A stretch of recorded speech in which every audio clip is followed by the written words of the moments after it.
Good afternoon to all students. Today we will discuss about the two-person zero-sum games.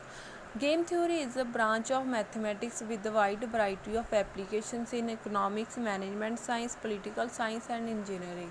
Game theory mathematics की वो branch है जिसकी अलग अलग डिसिप्लिन्स में जिसको हम अलग अलग डिसिप्लिन्स में अप्लाई कर सकते हैं, जैसे कि economics, management science, political science and engineering. It aims to model situation in which multiple participants interact or affect each other's outcome. इसमें मल्टीपल पार्टिसिपेंट पार्ट लेते हैं और एक दूसरे की आउटकम्स को इफेक्ट करते हैं. The two-person zero-sum game is a basic model in a game theory. इसमें क्या होता है कि इसमें टू प्लेयर्स होते हैं जिनके डिफरेंट स्ट्रेटजीज होती हैं गेम को जीतने के लिए.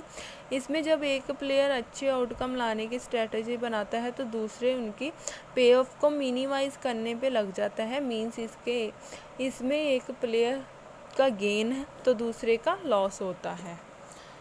नेक्स्ट है की elements of two person zero sum game.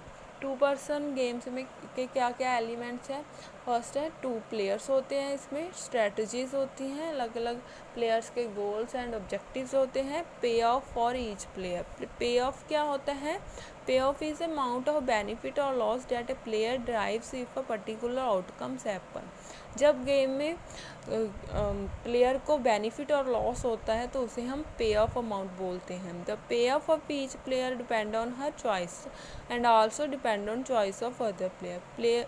पे ऑफ किस पे डिपेंड करता है. प्लेयर की चॉइस पे एंड आल्सो डिपेंड करता है दूसरे प्लेयर की चॉइस पे. नेक्स्ट है two person zero sum games को हम इस प्रकार रिप्रेजेंट करते हैं.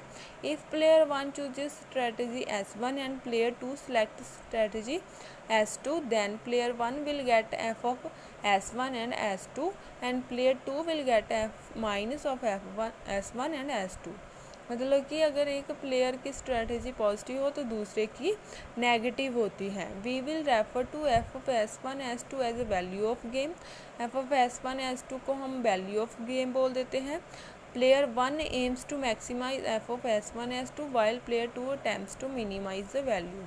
प्लेयर 1 कोशिश करता है कि उसकी वैल्यू जो है गेम की वैल्यू जो है मैक्सिमाइज हो और दूसरा प्लेयर अटेम्प्ट करता है कि वो उसकी वैल्यू को मिनिमाइज कर सके.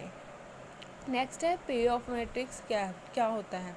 If player A has m strategy represented as A1 A2 up to so on AM and player B has strategies represented by B1 B2 up to so on BN. अगर player A की strategies को हम A1 A2 up to so on AM तक ले लें और player B की strategies को हम B1 B2 एंड BN तक ले लें, then the total number of possible outcomes is M cross N. तो टोटल हमारे पास possible outcomes M cross N आ जाएगी. Here it is assume that each player knows not only his own list of possible courses of action but also those of his opponents. इसमें क्या होता है कि प्लेयर एक दूसरे की आउटकम्स की लिस्ट नहीं पता होती बल्कि दूसरे प्लेयर की आउटकम्स के बारे में भी पता होता है. नेक्स्ट है solving two person zero sum game. Two person zero sum games को हम कैसे सॉल्व करते हैं. इसमें सैडल पॉइंट निकालते हैं. सैडल पॉइंट क्या होता है. Saddle point of a matrix is the position of such an element in a payoff matrix which is minimum in its row and maximum in its column. मतलब कि हम पे of matrix में से minimum रो का minimum निकालते हैं और कॉलम का मैक्सिमम निकालते हैं. और procedure to find saddle point. Saddle point को कैसे निकालते हैं. पहले हम क्या करते हैं. Select the minimum element of each row of payoff matrix and mark them as a circle.